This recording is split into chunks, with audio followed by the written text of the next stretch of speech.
Patrice Emery Lumumba, Joseph Mobutu, nous avons Laurent Kabila, nous avons le fils Kabila, et enfin Félix Tshisekedi. De qui de ces personnalités ont marqué l'histoire? Non, je pense qu'on ne peut pas parler de Mobutu sans parler de Kasavubu. Okay. On ne peut pas parler de Mosé, Laurent Désiré Kabila, sans parler de Mobutu. On ne peut pas parler de Joseph Kabila sans parler de Mosé Laurent Désiré Kabila. Aujourd'hui, on ne peut pas parler de Fachi Beton sans parler de Joseph Kabila. Ça veut dire qu'il y a une complémentarité, chacun a fait sa part et chacun a permis à ce que celui qui vient après lui puisse trouver quand même des bases pour gouverner ce pays en tant que république. Il y a d'autres malheureusement qui tentent de jeter en pâture toutes les réalisations du général Mobutu, alors que moi, je n'ai jamais été mobutiste, mais quand j'analyse, quand je lis, quand tu regardes les réalisations, à mon sens, Mobutu fait partie de ce président ayant réalisé des grandes œuvres qui continuent de parler d'elle jusqu'aujourd'hui au pays. Okay. Même en termes d'infrastructure. Quand vous partez à Lubumbashi, à l'université de Lubumbashi par exemple, il y a la faculté de Polytechnique et le HOM 10, pour ceux qui connaissent mieux le campus de Lubumbashi. C'est les œuvres du général Mobutu. Quand vous venez ici à Kinshasa, vous prenez le palais du peuple. Bien que c'est une coopération, sinon congolaise, mais c'était sous le leadership de Mobutu. Lorsque vous prenez les stades des martyrs, inachevé jusqu'aujourd'hui, les stades des martyrs, dans le planning de Mobutu, ça ne devait pas se limiter là où ça se trouve. Okay. C'est encore inachevé. C'est le général ou le président Mobutu. Et quelqu'un qui a fait tout ça, ne pas lui reconnaître ce statut de président, bien qu'il ait eu certaines pratiques dictatoriales.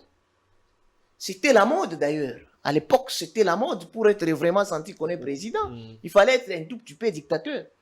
Alors c'est pour dire que tous nos présidents ont des réalisations. Alors, président, nous avançons. 64 ans après l'indépendance, la RDC n'arrive toujours pas à décoller. Ma question revient encore. C'est quoi les problèmes? Vous avez mis quand même... Maintenant, je vais donner quelques réalisations. Mais pourquoi les choses ne décollent pas concrètement? Il y a une question de la volonté politique.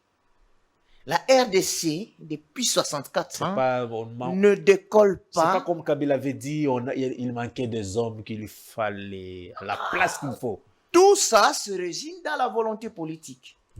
Parce que s'il y a la volonté politique, on peut tout réaliser. On ne peut pas dire qu'en 64 ans, nous avons manqué, par exemple, nous Congolais, nous République démocratique du Congo, l'argent de construire 20 stades au niveau de notre pays.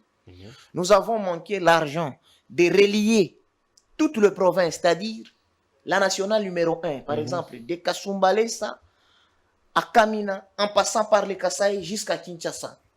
Et la même route part de Goma. Parce que le développement de ces pays, il faut reconnaître, est résultante de la connectivité des différentes provinces. Tant que les provinces ne seront pas connectées les unes entre les autres, il n'y aura pas de développement. Ça, c'est vrai. Parce qu'il y a des produits qu'on retrouve au Katanga qui sont, par exemple, recherchés dans le Kasaï. Mais pour que ça arrive au Kasaï, ça doit faire 3 mois. Avec les trains usés de la SNCC pour la plupart. Il y a certains produits qui se trouvent au Kasaï et dont la province du Maniema peut-être manque. Mais pour que ce produit quitte Mbujimaï pour arriver au Maniema, il faut mettre 4 mois dans la route de l'impossible.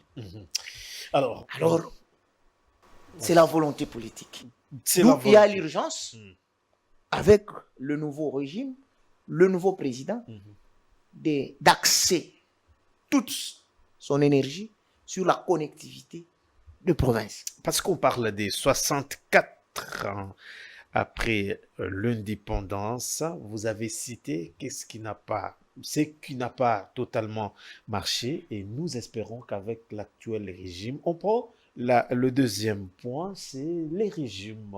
Félix Tshisekedi avec comme chef du gouvernement Madame Judith Suminwa, les priorités ou les attentes de la population. Avant de parler des priorités, il me revient d'abord du droit de féliciter la première ministre, Madame Judith Suminwa Tshilombo. Je n'ai jamais eu cette occasion. Et surtout, au chef de l'État, à pouvoir donner cette opportunité à un si grand pays comme la République démocratique